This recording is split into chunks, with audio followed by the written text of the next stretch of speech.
मस्जिद ए नूर दाबोळी यांच्या वतीनं शनिवारी संध्याकाळी बिगर मुस्लिम नागरिकांसाठी ईद मिलांचं आयोजन करण्यात आलं होतं। पुढच्या वर्षी ज्यावेळी रामनवमीची मिरवणूक मशिदीजवळून जाईल त्यावेळी मशीद समिती जातीय सलोखा निर्माण करण्यासाठी मिठाई वाटप करून तसंच रामभक्तांना आलिंगन देऊन मिरवणुकीचं स्वागत करू इच्छिते असं मशिदीचे विश्वस्त इक्बाल मोहिद्दीन यांनी सांगितलं।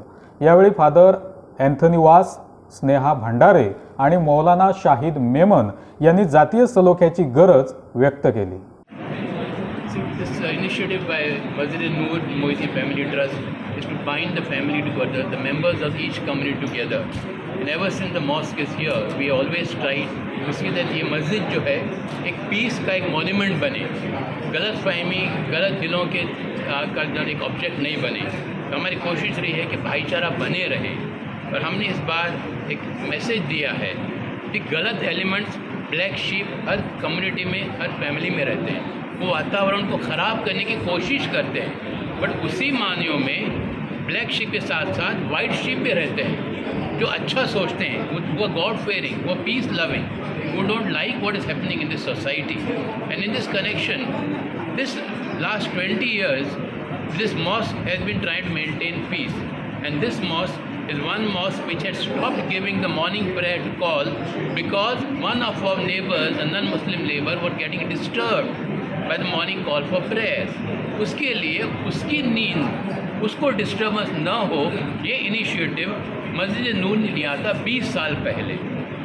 आज सुप्रीम कोर्ट के ऑर्डर के बाद कुछ मस्जिद कम्युनिटी ने उसको फॉलो कर रहे हैं, सुप्रीम कोर्ट के गाइडलाइंस को। सुबह रात को 10 बजे से सुबह 6 बजे तक माइक लाउड स्पीकर नहीं यूज़ करेंगे। लेकिन हम लोगों ने 20 साल पहले किया था क्योंकि हमारा एक नॉन मुस्लिम भाई, उसको डिस्टर्बेंस हो रहा था सुबह के अजान से, तो वॉलंटरी हमने इसको बंद किया था। और 20 साल से इस मस्जिद में मॉर्निंग अजान नहीं हो रही। ये इसलिए है कि मज़हब इस्लाम ये नहीं सिखाता, it don't preach Islam that you have to preach at the cost of disturbing the sleep of your neighbour.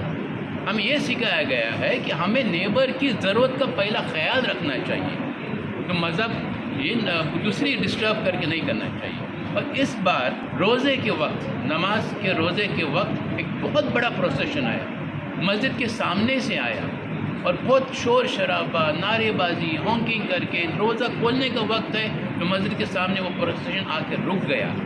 हमें बुरा लगा, मस्जिद के सामने रोज़ा खोलने के वक्त ये क्यों ऐसा कर रहे हैं। लेकिन हमने दुआएं की और दुआ में यही रहता है कि सबके लिए, भाईचारे के लिए, इस देश की प्रोग्रेस एंड प्रॉस्पेरिटी के लिए हम लोग दुआ करते हैं। तो ये दुआ से निकल गया, लेकिन वास्को जाके कुछ क्लैशेस हुए जो किसी को पसंद नहीं आया। इसलिए हमने हमारे हिंदू भाई को एक प्रपोज़ल दिया है, अगर नेक्स्ट ईयर आप राम नवमी मनाना चाहते हैं और मस्जिद के सामने प्रोसेशन लाना चाहते हैं, बराए मेहरबानी please contact the mosque committee 2 days in advance, and we'll be just too happy to stand in front of the mosque and welcome the Ram Navami procession, give them sharbat, give them sweet, garland them, hug them, गले मिलेंगे, फिर वही procession को हम लोग आगे बढ़ेंगे।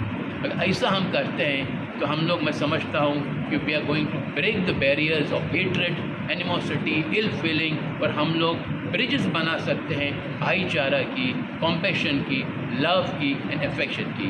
And this is what is the true spirit of Indianness, the true spirit of Ganga Jamuna tehzeeb and the true spirit of university in diversity. रोज़े रखते हैं सूर्य निकलने से कुछ देर पहले, कुछ पहले, और सूर्य डूबने तक 14-15 घंटे का रोज़ा है। रोज़े में कुछ नहीं खाना है, कुछ नहीं पीना है, सेक्सुअल डिज़ायर्स से भी दूर रहना, हर बुरे काम से रुक जाना है, अपनी इच्छा और मनोकामनाओं को कंट्रोल करना है, लोगों के दुख दर्द में काम आना है, मानव सेवा के काम करना है, प्रायश्चित करना है, अपने पापों की ईश्वर से क्षमा मांगना है, अपनी आत्मा को पवित्र और स्वच्छ करने की कोशिश करना है, संघर्ष करना है, यही रोज़ा है। तो यही बातें आज यहाँ पर बताई गई कि रोज़ा हम स्पिरिट और समझ कर करें तो जीवन में परिवर्तन आएगा, हम अच्छे इंसान बनेंगे। और सब धर्मों का सारांश यही है कि हम भले इंसान बने, और अगर स्पिरिट से करते हैं फिर अच्छे इंसान बनते हैं। ये धरती स्वर्ग बनती। यही आज के कार्यक्रम का संदेश है। My message is always let's live together in peace, happiness, helping each other to grow in our nation. For me, the most important attribute is compassion.